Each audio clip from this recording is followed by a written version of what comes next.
네, 어제 출범한 민주당 선대위 진영이나 계파를 가리지 않고 다양한 인사들이 두루 참여하면서 주목을 받고 있습니다. 네, 이런 가운데 오늘 대법원이 이재명 후보의 선거법 위반 사건을 유죄 취지로 파기환송했는데요.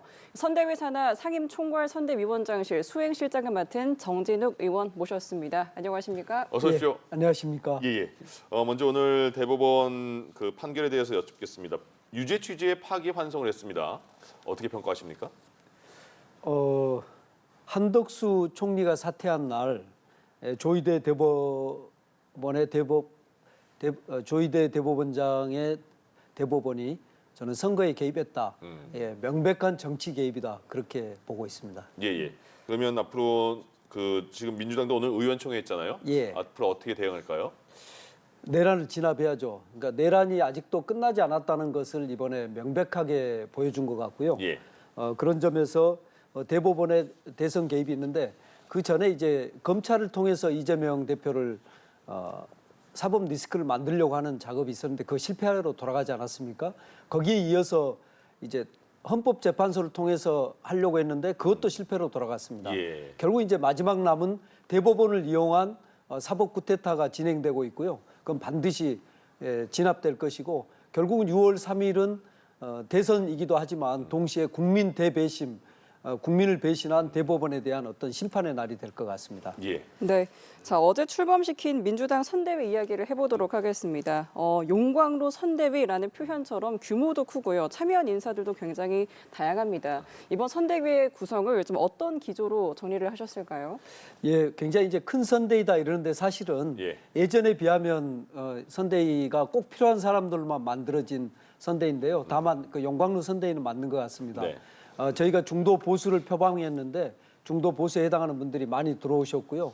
그리고 이제 후보로 나오셨던 김경수 후보 같은 분 또 후보로 나오시려다가 포기하셨던 김부겸 총리 같은 분들이 나오셔서 함께 구성하고 있어서 어떻게 보면 명실상부하게 중도 보수와 또 어떤 민주개혁 진영을 포괄하는 선대위가 아닌가 싶습니다. 예. 네, 총괄 선대위원장에 강금실 전 장관, 정은경 전 본부장 등 인상적인 이름이 많습니다. 내부적으로 좀 가장 어렵게 섭외한 분이 있다면 좀 어떤 설득 과정을 거치셨는지도 궁금한데요. 이번에 참여한 분들이 평소에도 이제 이재명 후보님에 대해서 굉장히 호감을 갖고 있는 분들은 사실이지만 선대위에 참여하는 순간에 정치인이 되는 거거든요. 예. 그래서 이제 많은 분들이 망설였는데 특히 저희가 어려움을 겪었던 분은 정은경 질병관리본부장님이십니다. 예. 네. 그분은 지난 지방선거 때도 저희가 모시려 하다 실패했고요. 또 총선 때도 사실은 모시려다가 실패한 분인데 계속 고사하셨죠. 그렇습니다. 예. 근데 이제 이번에 참여하신 이유를 들어보니까 저희들이 이제 가서 열심히 설득을 했습니다. 근데 네. 마음을 돌리신 게 질병관리본부가 그동안에 했던 것도 코로나 대응이 국민의 행복 아니겠습니까? 그런데 윤석열 정부 들어와서 이제 그런 어떻게 보면 우리 국민들의 어떤 일상적 삶이 깨지고 국민들이 너무 어려움 속에 있는 걸 보면서 국민들에게 좀 행복을 되돌려주고 싶다는 그런 생각이 작용했던 것 같습니다. 예. 네, 또 이번 인선에는 이석연 전 법제처장, 이인기 전 한나라당 의원, 권오울 전 한나라당 의원 등 보수 진영 인사들도 눈에 띕니다. 발탁 기준이 있었을지 이 과정에서의 또 당내 의견은 어땠을지가 궁금한데요. 예, 우리 당 안에서는 정말로 이제 진심으로 환영하는 분위기고요. 정말 이석연 법제처장님은 어떻게 보면 보수의 품격을 보여주시는 분인데요. 저도 권오울 전 한나라당 의원님 의원하실 때 이제 굉장히 어떤 합리적 그 보수로 유명했던 분이고요. 예. 이인기 한나라당 의원님은 이제 경찰 출신이고, 근데 이분들 오시는 거 보고는 사실은 깜짝 놀랐습니다. 그리고 또 이분들이 그냥 오신 게 아니고 오시면서 전직 어떤 시의원이라든가 이런 분들과 함께 오셨거든요. 그런 점에서 이제 TK의 어떤 변화도 읽을 수가 있어서 우리가 중도 보수를 표방했는데 거기에 맞는 합리적 보수분들이 오셔서 굉장히 당내에서는 반갑게 생각하고 있습니다. 예. 그럼 지금 이제 첫 번째 인선이 있었는데 첫 번째 인선도 깜짝 놀랄 만한 분이 계실 것이다 이렇게 홍보를 하셨잖아요. 인선 또 추가로 있는 거죠? 그렇습니다. 예. 예, 좋은 분들이 이제 계속 들어올 것 같고요. 예. 저희가 지금 계속 이제 모시려고 하는 분들이 있는데 밝히기는 어렵습니다만은 아마 이제 2차 인선이 나오게 되면 또 국민들께서 굉장히 좀 놀라실 만한 분들이 기다리고 계신다. 그 정도만 좀 말씀드리고 싶습니다. 힌트도 없나요? 예, 뭐 굉장히 고위직을 하신 분들인데 저분이 정말로 민주당과 함께 하나. 예. 역시 이제 민주당이 어떤 수권 정당의 면모를 갖추겠다 하는 예. 그런 분들께서 함께 해주실 것 같습니다. 언제쯤 발표하세요, 그럼? 아마 이제 수시로 이제 계속 이어질 것 같은데요. 그렇군요. 예, 예. 2차 인선은 한 뭐 다음 주 후반 이쯤 될 것 같습니다. 예. 앞서 국민의힘이 이번 통합형 선대위에 두고 진정한 통합이 아니라 선거용 세력 분리기다 이렇게 지적을 했습니다. 어떻게 받아들이십니까? 앞부분 진정한 통합이 아니다는 틀리고 네. 선거용 세력 분리기다는 맞는 것 아, 같습니다. 그래요? 예. 세를 불리기 위해서 사실은 큰 그 선대위를 만들지 않습니까? 그리고 예. 외부에서 모시는데 국민의힘이 보기에도 아마 세력이 크게 늘어나고 있는 그런 모습일 것 같고요. 예. 저희는 어떤 단순하게 그 세를 모으는 게 아니고 진정한 의미에서 지금 현재 보수까지도 지난 계엄을 거치면서 사라져 버리지 않았습니까? 스스로가 이제 빈집털이를 할 정도로 그 집을 비우고 보수가 나가버렸거든요. 그래서 합리적 보수가 그 자리를 채우고 그렇게 하면서 진보와 중도와 보수가 함께 대한민국을 다시 세우는 그런 어떤 그 선거를 치르려고 하는 것이거든요. 예. 그런 점에서 아마 국민의힘이 위기의식을 느끼고 있지 않은가 싶습니다. 예. 네, 이런 가운데 이재명 후보가 오늘 경기 포천, 연천을 시작으로 전국을 도는 경청 투어에 나섰습니다. 이재명 선대위가 통합 다음으로 강조하는 콘셉트가 현장과 경청인데요. 또 이제 군소 지역부터 시작하는 일정도 포인트인 것 같습니다. 특별한 이유가 있을까요? 그렇습니다. 국민의 삶이 너무 어렵지 않습니까? 그래서 우리가 가서 우리가 이걸 하겠습니다라고 말하기 이전에 국민들이 이재명 후보를 만나서 또 우리 민주당의 선거 운동을 하는 분들을 만나서 하고 싶은 말들이 너무나 많을 것이거든요. 예. 그걸 먼저 듣는 게 중요하다. 그래서 이제 우리 어떤 선거 운동의 첫 출발의 어떤 컨셉을 경청으로 잡았고요. 거기서 나오는 국민의 목소리를 우리가 실현시키기만 해도 대한민국이 바로 설 거다. 또 어떤 민생과 경제가 다시 살아날 수 있겠다. 이런 생각으로 저희가 이제 경청에 초점을 둔 그런 지금 선거운동 하고 있습니다. 그래서 경청 투어라는 컨셉인 거죠? 그렇죠. 경청 투어고요. 예. 이재명 대표님이 갖고 있는 어떤 선거운동에 대한 생각은 이런 겁니다. 아주 시골 마을, 한 번도 대통령 후보가 온 적이 없는 그런 마을까지도 본인이 좀 찾아가 보겠다. 그래서 그런 분들의 말씀을 듣고 싶다. 왜냐하면 대통령을 만나기도 어렵지만 대통령 후보를 만나기도 어렵거든요. 그래서 이제 어떤 삶 속에서 묵묵히 어떤 대한민국을 일궈왔던 분들의 목소리를 듣고 그걸 국정에 반영하는 그런 방식으로 대한민국을 다시 살리고 싶다는 그게 이제 이재명 대표님의 오랜 소망이었거든요. 이번에 그걸 좀 실현시키려고 하시는 것 같습니다. 그렇군요. 그런데 대선 기간이 워낙 짧으니까 바쁘시겠어요. 그렇습니다.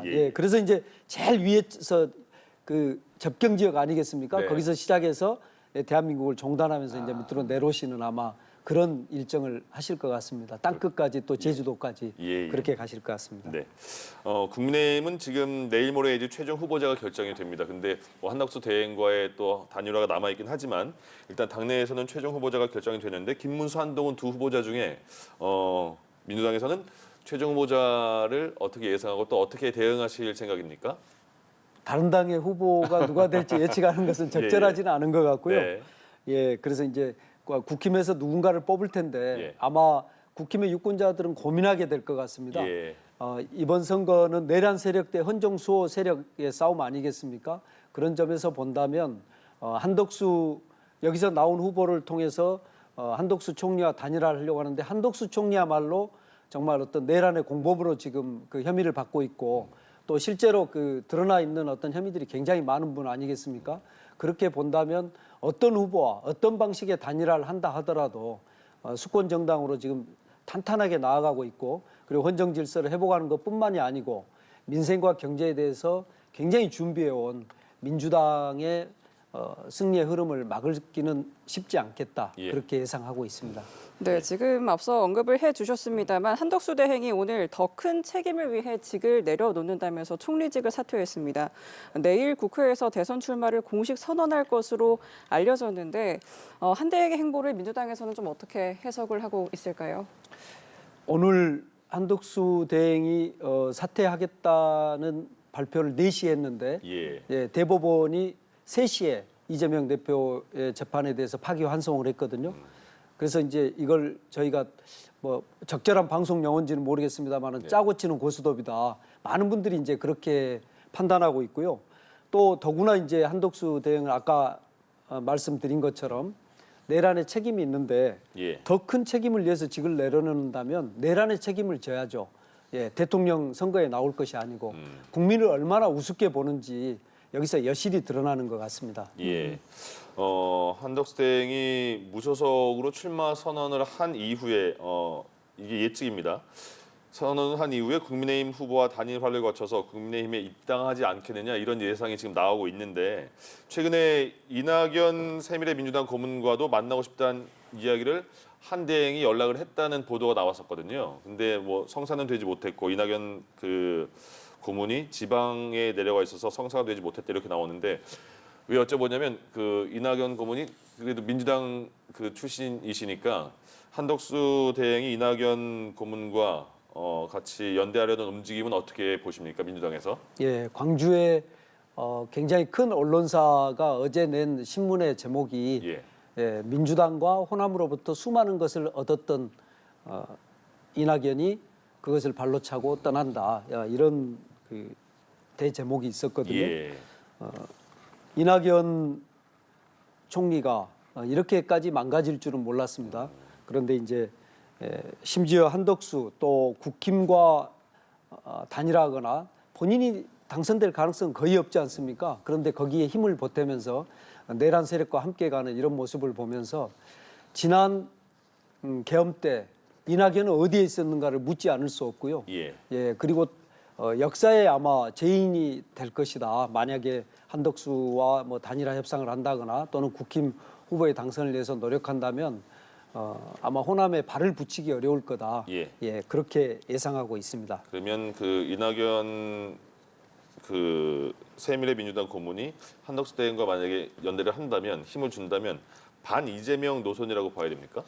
뭐 이재명을 막기 위해서는 뭐든 하겠다 뭐 그 이런 거 아니겠습니까? 예. 일종의 이제 몽리 정치인데 근데 이제 별 의미가 없는 게 예. 이분이 표를 얻었던 것은 주로 이제 호남 쪽 분들의 어떤 지지였는데 예, 제가 이제 광주 동남갑 국회의원인데요. 네. 제가 자신 있게 말할 수 있는 게 만약 이분이 민주당으로 들어와서 경선을 했다면 일정한 표를 얻을 수도 있었을 예. 겁니다. 아마 한 7% 정도, 뭐 5% 정도 이런 표를 얻을 수 있었겠지만 예, 국힘 쪽의 어떤 입장에 서서 후보로 나올 때는 이분에게 갈 표가 몇 프로가 될까? 저는 예. 1%도 안 된다고 보거든요. 그래서 저는 의미 없는 후보다. 다만 이름을 빌려줌으로써 자기 이름을 더럽히고 그리고 역사에 인쇄이 되는 그런 과정을 걷고 있지 않은가 안타까울 따름입니다. 예. 네, 알겠습니다. 자, 민주당 선대위 어제 본격적으로 출범을 해서 대선 모드에 돌입을 했습니다. 관련 내용 선대위 산하 상임총괄 선대위원장실 수행실장을 맡은 정진욱 의원과 함께 이야기 나눠봤습니다. 오늘 말씀 고맙습니다. 고맙습니다. 네, 고맙습니다.